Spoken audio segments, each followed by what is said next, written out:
ખૂબ સારા સમાચાર આપતા આનંદ અનુભવું છું કે બોટાદમાં ખેડૂતોના થઈ રહેલા કડદા વિરુદ્ધ જે આંદોલન ખેડૂતોએ કર્યું અને ભારતીય જનતા પાર્ટીની સરકારે ભોગ બનનારા ખેડૂતોના પક્ષે રહેવાના બદલે કડદો કરનાર વેપારીઓનો પક્ષ લીધો, ખેડૂતો ઉપર કેસ દાખલ થયો.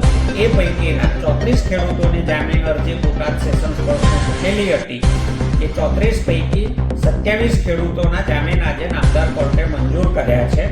7 અરજીઓ પેન્ડિંગ છે, તેનો ચુકાદો હવે આવશે. પરંતુ ખૂબ ખુશીના સમાચાર એ છે કે 27 ખેડૂતો જેમને કેસમાં કોઈ રોલ વગર એક સામૂહિક સોગંદનામા દ્વારા આરોપી બનાવવામાં આવ્યા હતા, એવા નિર્દોષ ખેડૂતોનો હવે જલ્દીથી છુટકારો થશે.